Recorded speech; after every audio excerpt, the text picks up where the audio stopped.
Hey guys, Taylor here again, back to do another video about the Golf R. The last video I did was about the things I didn't like about this car. I caught a little bit of heat for that, just because some people didn't agree with what I said, but that's fine, everyone's got their own opinion. In this video I'm going to talk about the things that I really do like and some things that do stand out to me. So let's get started. So one of my favorite things about the Golf R are the seats. Not only do they look great, but they are so comfortable. The bolstering is perfect. It hugs you really tight. I'm about 6 feet, 210 pounds, and I fit just great in these seats. They have good lumbar support too. Now the longest journey I've been on in this car is about 4 hours, and after those 4 hours I didn't have any fatigue in my lower back at all, which happens in some seats for me. So these seats fit me perfectly. Again, like I said, the bolstering is great and the lumbar support is really good as well. Something else that I really like about the Golf R is the DSG transmission. And I think the DSG kind of defines the character of this car. The DSG is nearly perfect in my opinion. It does everything you want it to do most of the time. When you're in automatic mode and you're just cruising around, it feels like an automatic. There's no jerky upshifts or downshifts or anything like that. Now when you're in sport mode or in your manual mode, it does everything you want. You have full control over it. Rev matches your downshifts, lightning fast upshifts.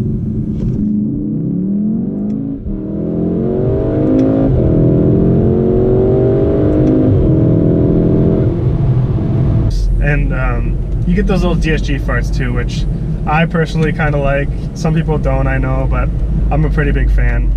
Now I'll be honest, I haven't driven the manual version of the Golf R, but when I was looking at this car, I wasn't even considering a manual. I knew I wanted the DSG just because that's what this car was designed for, and that's what everyone recommends, and I knew that's what I wanted to get. So I think it really does define the character of this car, and it does a great job as being one of the best dual clutch transmissions I think you can get. Now coupled to the DSG transmission is the all-wheel drive system, which also works fabulously. Now it's not a true all-wheel drive system, it is a Haldex all-wheel drive, which some people kind of rag on, some people don't like it. I think it's great for what it is. This car really doesn't need anything else. The Haldex does a very good job of knowing where the power needs to be at all times, and granted it only sends 50% of power to the rear, but I've never really had a scenario where more is necessary. Again, I've never tracked this car or anything, so I'm sure it would help there, but through the snow, this thing is pretty much unstoppable. Snow tires on it, as well as in the dry. You can pretty much plant your foot at any time and you're not going to get any wheel spin. It's just going to grip and go, which is great. You don't have to worry about traction issues ever. Granted, I am stock, so maybe when you're tuned or you go big turbo, that might be an issue, but for out of the box, it's perfect. Volkswagen also did a good job in the Golf R when they created the interior. Everything in the interior is laid out very nicely, especially the climate controls, and everything's very intuitive and easy to use. I really like that about this car. Also, all the materials and the fit and finish is fantastic. Most of the materials are nice leather and soft plastics. Granted, there are some hard, cheaper plastics in places that you wouldn't necessarily touch all the time. But overall, it's a great interior in terms of fit and finish and build quality. Everything feels like it's screwed together nice and tight, and I really like that. I really like the quality feel of this interior. And the most important thing about this car that I absolutely love is, of course, the engine. The 2-liter turbocharged engine in the Golf R is a great engine.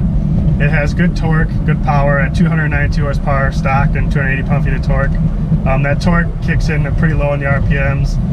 There is a little turbo lag. Boost doesn't really build until about 3,000, but overall, I just like the whole feel of the engine. Another great thing about the engine is its tunability. People with stage 2 cars, which is just a software tune, an intake, and a downpipe, are running in the 11s with this vehicle, which is insane for a little hatchback like this, which is pretty cool. So the tunability of this engine is awesome. There's a lot of potential for just easy mods to get some good power, good reliable power out of this car, which is great if people want to mess with it. Right? Currently I'm stock. I want to hang on to the warranty for a while, but eventually I'm definitely going to tune and wake this engine up a little bit. Another great thing about the Golf R is that it's not much different than any other Golf. It's just as practical and just as unassuming, which is great. It's a sleeper that's practical, that, you know, you can carry your 4 friends around, or you can load up the back with tires or whatever, you know, whatever you hang on to, which is perfect, which is why you want this car, which is why I wanted this car. It's practical and it's can do whatever you want it to do, which I love.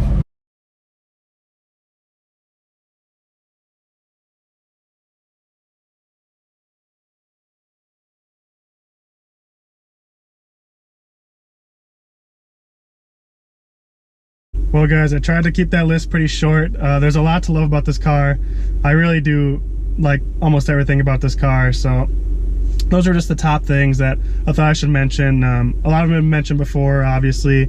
Some maybe not, but I really, overall, this is a great car and I would recommend it to anybody. So hope you enjoyed. Have more videos coming soon, so thanks for watching.